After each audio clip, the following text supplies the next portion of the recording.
Hi guys and welcome back to my channel.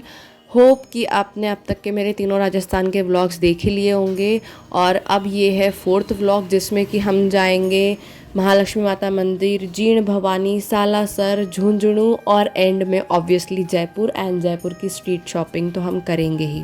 तो सबसे पहले अब हम जब खाटू से जयपुर के लिए निकलते हैं तो सबसे पहला धाम जो आता है वो आता है महालक्ष्मी माता का धाम।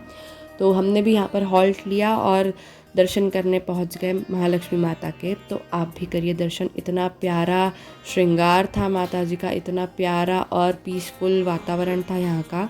एंड उसके बाद जब हम आगे बढ़ रहे थे जीण भवानी माता जी के लिए तो रास्ते में ये बहुत ही अच्छे गांव के दृश्य दिखे जो कि मुझे इच्छा हुई कि मैं आप सबको दिखाऊं, क्योंकि ये दृश्य आजकल हमें हमारी बिजी सिटी लाइफ में देखने नहीं मिलते हैं। और इसी के साथ हम पहुँचे जीण भवानी, जहाँ पर कि काजल शिखर तक पहुँचने के लिए अब रोपवे की भी व्यवस्था की गई है। तो अगर कोई सोच रहा है जाने का तो आप बिल्कुल बेफिक्र होकर जा सकते हैं। जीण भवानी माता मंदिर पहुँचने के बाद में हमें मिली है लंबी सी लाइन जिसमें कि हम लग गए और लाइन में से मैं आपको दर्शन करा देती हूँ माता जी के, ये लीजिए। एंड लाइन में हम जब थे तो हमने देखा कि मंदिर भी बहुत ही अच्छी तरह से सुंदर सजाया गया था। ये छोटी सी बच्ची भी दिखी जो क्यूट लगी। एंड उसके बाद हम पहुंच गए सालासर बालाजी धाम और वहाँ पर पहुंच के राहत मिली क्योंकि ज़्यादा लंबी लाइन नहीं थी। तो बहुत अच्छा लगा ये देखकर और हमने साथ में जय श्री राम, जय श्री बालाजी महाराज के जयकारे लगाना शुरू कर दिए और जयकारे लगाते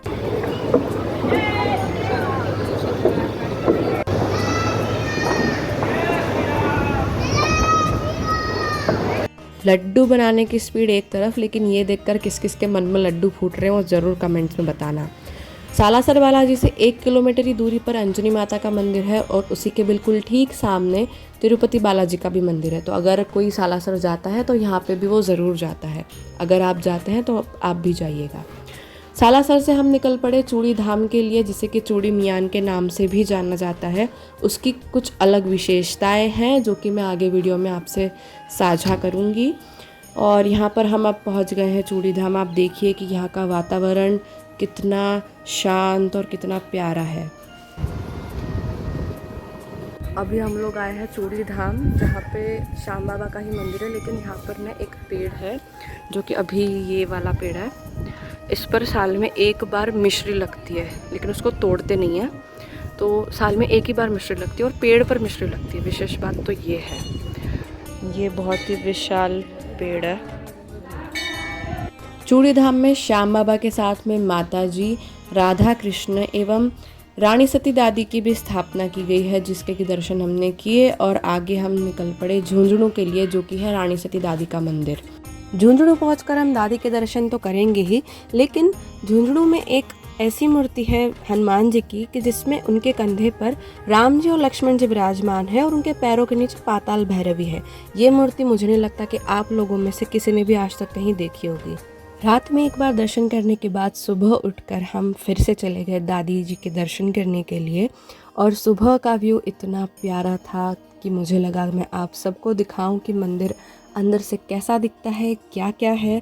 तो मंदिर स्पेसिफिकली 3 एरियाज़ में डिवाइड किया गया है, जिसका कि ये पहला एरिया है जिसमें कि एक भव्य विशाल सा लॉन है।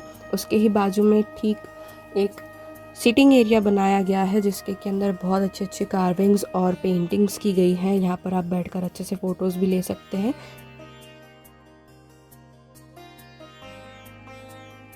जब हम सेकेंड एरिया में प्रवेश करते हैं तो हमें बिल्कुल वही चीज़ दिखती है जो हम बोलते हैं कि गणपति मूषक के ऊपर विराजमान होते हैं। तो देखिए ये 4 मूषक है जिसके के ऊपर 2 गणेश जी की स्थापना की गई है। यहीं से मैं आपको मंदिर के शिखर का दर्शन कराती हूँ, क्योंकि हम मानते हैं कि मंदिर शिखर दर्शनम सर्व पापनाशम। ये था सेकेंड एरिया और अब हम प्रवेश कर रहे हैं थर्ड एरिया में, जहाँ पे कि एक्चुअल रानी सती दादी का मंदिर है। अब क्योंकि मंदिर में वीडियो रिकॉर्डिंग अलाउड नहीं थी तो मैंने सिर्फ छत की रिकॉर्डिंग की। और जो लोग रानी सती दादी का मंगल पाठ करते हैं उन्हें पता होगा कि यह छत पर क्या बनाया गया है। और उसके बाद हमने वहीं पर कैंटीन में बहुत ही स्वादिष्ट नाश्ता किया और वहाँ से अब समय था हमारा जयपुर के लिए जाने का। तो बस सब ने फटाफट से रूम पर आके वापस से पैकिंग की और हम निकल गए आगे जयपुर की ओर। जयपुर के लिए निकलने से पहले मैं आपको मंदिर का व्यू बाहर से दिखा देती हूँ कि मंदिर अगर आप कभी बाहर से देखोगे तो बिल्कुल भी नहीं लगता है कि ये कोई मंदिर है, ऐसा लगेगा कि आप किसी राजा महाराजा के महल में आए हो। और बस ये देखिए, अब हम निकल गए हैं जयपुर के लिए। घड़ी और एक दूसरे का मुंह देखते देखते हम फाइनली जयपुर पहुंच तो गए। ऐसा इसलिए कह रही हूँ क्योंकि हमें इतना अच्छा ड्राइवर मिला था कि जिसने 3 घंटे की जर्नी को लगाए पूरे 6 घंटे, जिसके की वजह से हमें जो साइट सीइंग करनी थी वो हमें हमारे बस में से ही करनी पड़ी। जैसे कि ये पिंक सिटी घूमना था वो हमें बस में घूमना पड़ा। आगे जाकर हमने देखा हवा महल, लेकिन बस में से। उसके बाद हमने देखा जल महल, वो भी बस में से। तो ये देखो, अब हम पहुंच गए हैं हवा महल, जिसमें कि 250 से ज़्यादा खिड़कियां हैं, मतलब 250 से ज़्यादा विंडोज़ हैं, जिसके की वजह से इसका नाम हवा महल रखा गया है। उसी के ठीक साइड में आता है सवाई मानसिंह टाउन हॉल, जो कि अभी भी रॉयल फैमिली के अंडर आता है। और उसके बाद हम पहुंच गए ऑब्वियसली बाहर से ही देखने जल महल। और आप जयपुर के किसी भी इलाके से अगर बाहर निकलोगे तो ये है उसकी पिंक सिटी का एंडिंग, और यहाँ से नया जयपुर स्टार्ट होता है। मतलब जो एक्चुअल पिंक सिटी है वो यहाँ पे एंड हो जाती है और न्यू मॉडर्न जयपुर सिटी जो है वो यहाँ से स्टार्ट हो जाती है। आप जयपुर में कहीं भी देखोगे तो आपको ऐसा ही आर्किटेक्चर, छतरी सबसे मेन अट्रैक्शन जिसका होगा वो दिखेगा। और यही सब देखते देखते हम पहुँच गए जल महल, जो कि ऑब्वियसली हमें बाहर से ही देखना पड़ा। हमने बाहर से ही वो नेत्र सुख लिया जल महल देखने का।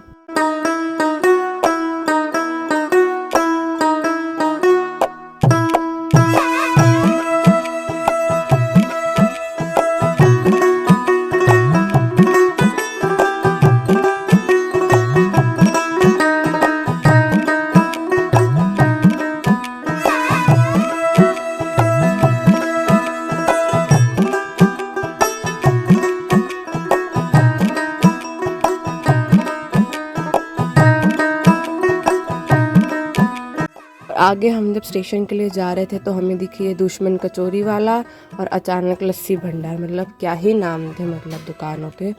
इसी के साथ एक्चुअल जयपुर पिंक सिटी में 10-15 बार अंदर बाहर करने के बाद फाइनली हम पहुंच गए रेलवे स्टेशन। और वहां जाकर सबसे पहली चीज़ जो हमें करना था वो था हमारा प्लेटफॉर्म कंफर्म, क्योंकि ऐप कुछ और दिखा रहा था और रेलवे स्टेशन पर डिस्प्ले कुछ और ही दिखा रहा था। इसके बाद हम फटाफट निकल गए शॉपिंग करने, जो कि रिकॉर्ड करना मैं भूल गई क्योंकि टाइम बहुत कम था और शॉपिंग ज़्यादा से ज़्यादा करनी थी।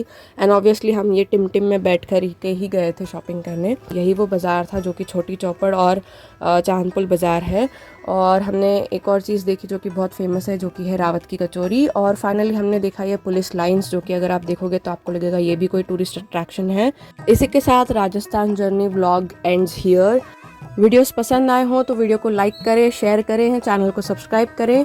मिलते हैं अगले व्लॉग में, तब तक के लिए जय श्री श्याम।